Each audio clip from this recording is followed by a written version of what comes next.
I would like to connect with a viewer who has a concern about physiological health.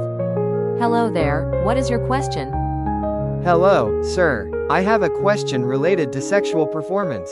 I feel that my duration during intimacy is quite short, only about 1 to 3 minutes. I am 35 years old, divorced for 8 years, and I share a child with my ex-wife. She is currently raising our child. During these 8 years of being single, I've had intimacy with a few partners, but not often, because my girlfriend lives far away, and we only meet 2 or 3 times a month. In the past, whenever we met, I could perform twice per meeting, but recently, it has dropped to only once. This makes me quite anxious. Thank you for your question. Clearly, this is an issue that many people experience. To provide a thorough answer, we have invited an expert who will analyze whether having an irregular sexual routine might be linked to your concerns about premature ejaculation. Hello, I truly understand and empathize with your worries. Your situation is rather unique. At 35 years old, this should be one of your most vigorous and fulfilling stages sexually. However, your intimate life is unstable and heavily influenced by external factors. Your girlfriend lives far away, and she is also married, which creates psychological pressure, leading to feelings of haste and fear every time you meet. These unfavorable conditions could be the reason why the quality of your intimate life isn't as you wish. Diagnosing premature ejaculation in this case is challenging, because it's not yet clear whether it's a medical condition. Typically, a diagnosis is made when a person has a stable sexual life and every single encounter lasts only 1 to 3 minutes. As you mentioned, back in 2019, you had an infection. Red spots around the glands. You were diagnosed with balanitis and even underwent circumcision. Afterwards, you noticed small bumps, possibly due to hygiene or other factors. My advice is to visit a hospital for a full examination of your genital area, especially the glands, to check for recurring infections. Ideally, you should consult the andrology department, or if not, the urology department. One more important thing. Since you are currently single and your sexual life is irregular, please be very careful to avoid sexually transmitted infections. Treatment can be complicated. Always protect yourself and take good care of your health.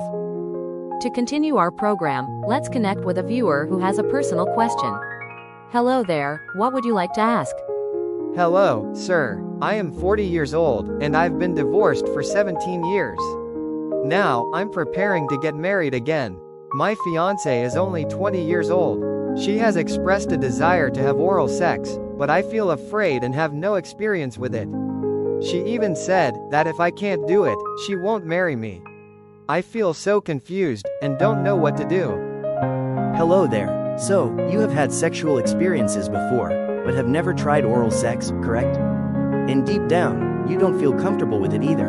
The truth is, if your mind isn't at ease, if you're not ready, then regardless of skill, you won't be able to perform this act in a natural and fulfilling way.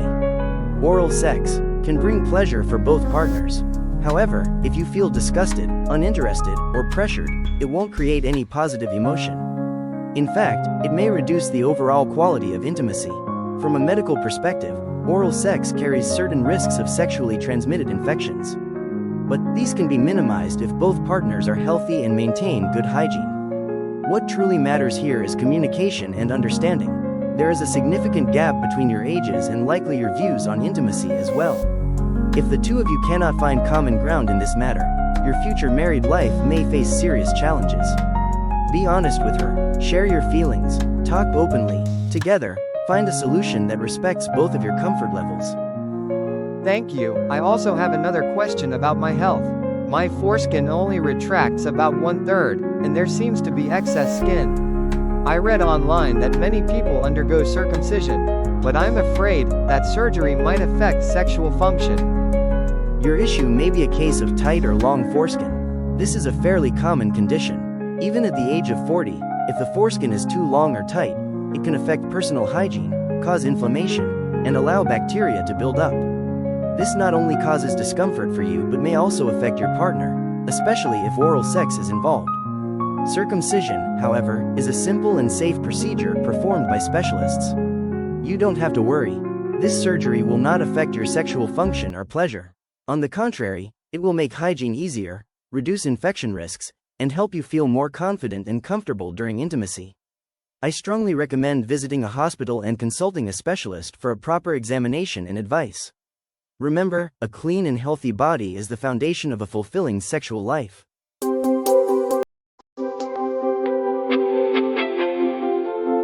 Dear listeners, after a short break, let us return to today's program. And right now, we will connect with a very special guest, a listener who is 71 years old. Hello, sir. At 71, you are still engaged with our program. That must mean you are carrying a deep concern in your heart, am I right?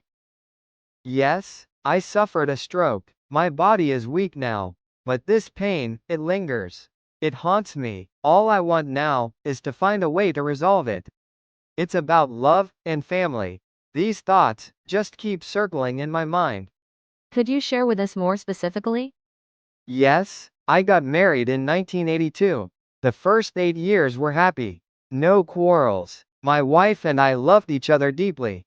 But by 1990, my wife suddenly changed. She developed an intense sexual desire. Each night, she demanded intimacy 3 times, even screamed, even became frenzied. Then one evening, she came home from a wedding 2 hours later than usual, and everything changed completely. She became irritable, no longer wanted intimacy, wanted separation, and imposed a long-term ban on intimacy. Since then, I felt as though I had lost her. For more than 30 years, we've lived under the same roof, yet like strangers. Having a wife, but feeling as though she had died already. For over 30 years, I've gathered many signs to suspect she had an affair.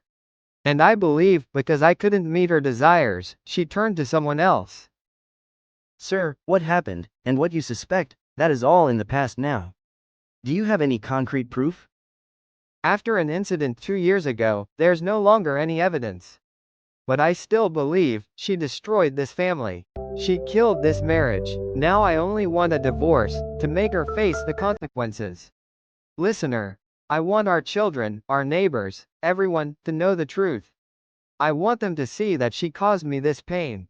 At that time, I thought the earth could collapse, the sky could fall, but I could not accept her betrayal. Sir, right now, in the eyes of others, your family is seen as a good, cultured family. Happy, respected, with children and grandchildren all around. Do you really want to destroy all of that? Hello, sir. I have been listening to your story from the beginning. I can feel your frustration. I can hear how hard it is for you to control your emotions. But sir, after a stroke, your health is already fragile. Holding on to these negative feelings will harm you deeply. We call this illness of the heart, emotional illness. And from emotional illness, it becomes physical illness, affecting your heart, your circulation, your entire body. Do you know, a person who has suffered one stroke is at high risk of having another? Even more than one? What matters most right now is your health. Please go for checkups. Take your medication exactly as prescribed. And more importantly, try to live happily, with your children, with your grandchildren. Don't hold grudges against your wife anymore. She is 62 now. She cannot do much harm anymore. At this age, what keeps us together is affection and compassion. Focus on what is good now. Instead of digging up past pain, cherish what you still have. If you insist on divorce to satisfy your resentment, what will you truly gain? I fear, you may only end up hurting yourself more. Please, sir, choose kindness. Choose forgiveness. Perhaps, when she sees your compassion, she will feel deeply grateful to you.